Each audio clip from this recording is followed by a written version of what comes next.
একদিন এই পৃথিবী ছেড়ে সবাইকেই চলে যেতে হবে, হয় আজ না হয় কাল। তো এটা হচ্ছে পরম বাস্তবতা। তাই আমরা দূরের হোক কাছের হোক, কানে যদি কারোর মৃত্যুর খবর আসে অবশ্যই তার জন্য দোয়া করব। এই তো। আর আজকে রান্না বান্না থাকবে, দেখতে থাকবেন। আর হচ্ছে চকচক করলেই শোনা হয় না। আসসালামু আলাইকুম প্রিয় গাইস, সবাই কেমন আছেন? আলহামদুলিল্লাহ, আশা করি অনেক অনেক অনেক অনেক ভালো আছেন আপনাদের ভালোবাসায় আর আল্লাহর রহমতে। আর এই তো আলহামদুলিল্লাহ এখন মোটামুটি সুস্থ আছি। এই যে আপনাদের ভাইয়া আজকে নাস্তা নিয়ে আসছে কিনে, তো সেটা ও খেয়ে নিয়েছে। পরে আমি একটু আদা আর হচ্ছে এই যে খাবার নিয়ে আসছিলো ওইটা খেয়ে নিলাম। শুরুতে একটা কথা বলি, যারা লাইক দিবেন না আশা করি তারা মুচি না। তো আমি এটাই বলবো, যারা লাইক দিবেন না তারা হচ্ছে মুচি। এই জন্য আমি জানি আমার প্রিয় ভিউয়ার্সরা কেউ মুচি নয়, তাই একটা লাইক দিয়ে অবশ্যই ভিডিওটা দেখা শুরু করবেন। আমি এই কথাটা বলতে বাধ্য হলাম। ছোটোকালে আমরা এই মুচি শব্দটা আমরা যখন মানে ছোটোবেলায় খেলাধুলা করতাম, তখন যে কোনো কারণবশত আমরা এরকম মুচি, তুই যদি আমাকে ধরিস বা তুই যদি আমার সাথে কথা বলিস বা ওইটা যদি করিস তাহলে তুই মুচি, এরকম একটা বিষয় ছিল। তো আমি এখন আপনাদের এমন যন্ত্রণা যে লাইক হয় ৮০টা আর কমেন্ট হয় ৮০টা, লাইক হয় 50টা।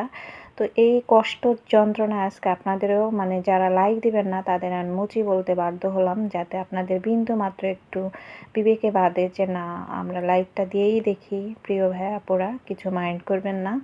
আসলে যারা লাইক দেন তারা তো দেনই, তারা তাদের বললেও লাইক দেন, না বললেও দেন। তো ইলিশ মাছটা আসলে আপনাদের ভাইয়া 2 দিন আগে এনে রেখেছিল, আপনাদের দেখিয়েছিলাম ভিডিওতে, আগের ভিডিওতে। আর এই পুঁইশাক বাজার সদাই এনেছিল, আমি ওগুলো অসুস্থতার কারণে আসলে কোনো কিছুই করতে পারিনি। তো আজকে এই যে শাকটা কেটে নিলাম আর ইলিশ মাছটা দিয়েই রান্না করব। আপনাদের ভাইয়া ইলিশ মাছটা কেটে দিয়েছে। ও কেটে দিয়ে ওর কাজের ওখান থেকে একটু ফোন আসছে, ওখানে চলে গেছে। তো আমি এদিকে আর কি একটু বাজারটা গুছিয়ে নিচ্ছি। এই ধনে পাতাগুলো সেদিন আমি গুঁড়া ফেলে দিয়ে ফ্রিজে রাখছি, দেখে একটু কেমন জানি হয়ে গেছে। তো এখন আমি টিস্যু পেপারের ভিতরে রেখে দেবো, যাতে আমি আরও 2-4 দিন রেখে খেতে পারি। আরও শুরুতে রাখলে আমি 1 সপ্তাহ, 10-15 দিন, 20 দিনেও কিছু হতো না। তো যেহেতু 2-3 দিন হয়ে যাচ্ছে, এই জন্য একটু কেমন হয়ে গেছে। তো এই জন্য আমি টিস্যুতে রাখবো, দেখি কয়দিন খাওয়া যায়। তো এভাবে করে আসলে রাখলে খুবই ভালো হয়। এইভাবে করে আমি মরিচগুলোও রেখে দিই, বেশ সতেজ সতেজ এবং ভালো থাকে, নষ্ট হওয়ার সম্ভাবনা থাকে না।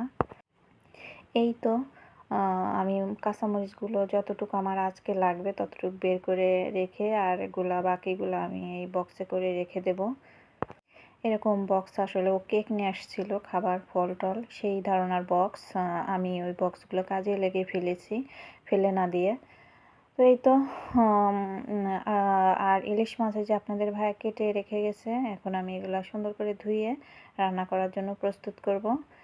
আর মাছগুলো আমি রান্না করব না, আজকে আমি ইলিশ মাছের মাথা দিয়ে পুঁইশাক দিয়ে ইলিশ মাছের কাটা রান্না, মানে পুঁইশাক আর ইলিশ মাছের কাটা রান্না করব, কাটা চচ্চড়ি যেটাই ভাবেন।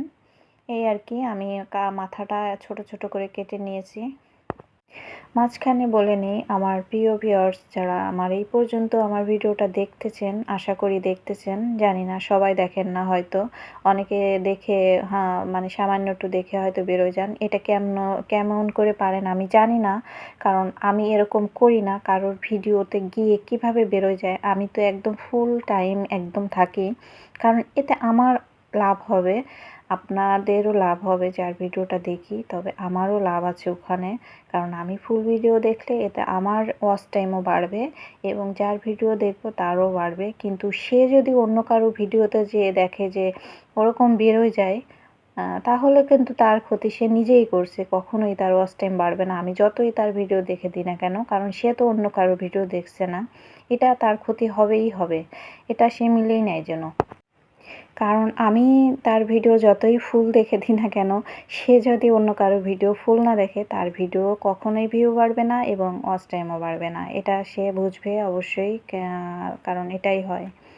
এদিকে আমি কাটা পোশাকগুলো আমি সুন্দর করে 3বার ধুয়ে নিয়েছি, খুব সুন্দর করে আপনারা দেখতে পেয়েছেন। আর এদিকে মাছগুলো আমি ধুয়ে নিয়েছি, এখন আমি মাছগুলো ফ্রিজে রেখে দিব। আর যে মাথাটা আমি বেশ বড় ছিল মাছটা, মাথাটা আমি সুন্দর করে ছোট ছোট করে টুকরা করে কেটে নিয়েছি পুঁইশাক দিয়ে আসলে রান্না করার জন্য। এদিকে আমি কাঁচি দিয়ে কাঁচামরিচ কাটতেছি। কাঁচি দিয়ে কাঁচামরিচ কাটতে ভীষণ ভালো হয়, খুবই ভালো হয়, সহজে ছুরির থেকে কাঁচি দিয়ে কাটলে আমার মনে হয় ভালো হয়।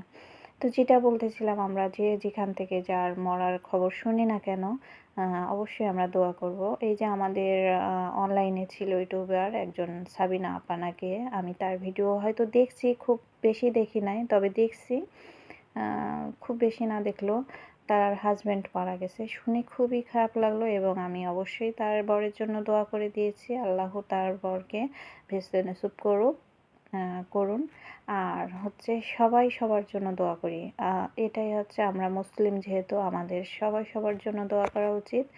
তো আমি সাবিনা আপুর জন্য অনেক দোয়া করি, তাকে আল্লাহ শক্তি দিন, মনোবল বাড়িয়ে দিন। আমি জানি না তার বয়স কত, কেমন হবে। যদি অল্প বয়স হয়, মানে একজন স্ত্রী তার হাজব্যান্ড ছাড়া খুবই অসহায়, খুবই নিরুপায়।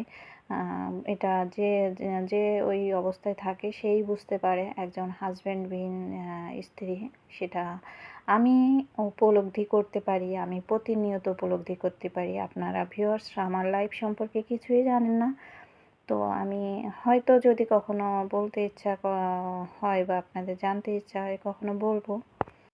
আমি শুরুতে যখন ইউটিউবিং করি, অনেক আপুরা জানে মোটামুটি আমার বিষয়ে, তারা কেউ এখন আর সেরকম 2-1 জন আছে, বেশি কেউ নেই।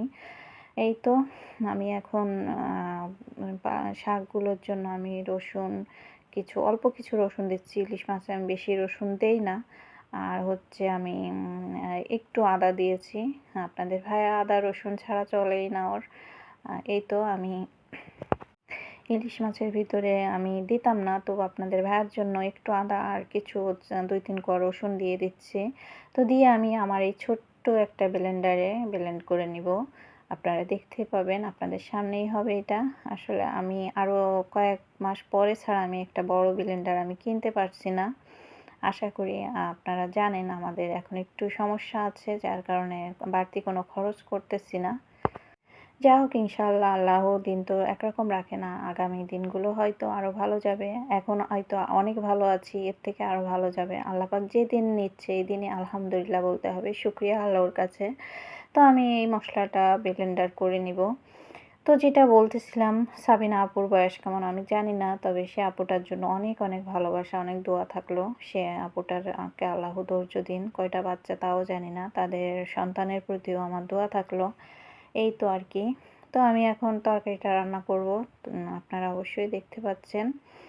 আর প্রিয় ভিউয়ার্স, আপনারা যারা নতুন ভিউয়ার্স এসেছেন আমার চ্যানেলে, অবশ্যই সাবস্ক্রাইব করে পাশে থেকে যাবেন, যদি আমার ভিডিওটা আপনাদের কাছে ভালো লাগে, এবং আগামী ভিডিওগুলো ইনশাআল্লাহ তাহলে ভালো লাগবে। তার জন্য আপনাকে অবশ্যই আমার চ্যানেলটা সাবস্ক্রাইব করে পাশে থাকতে হবে।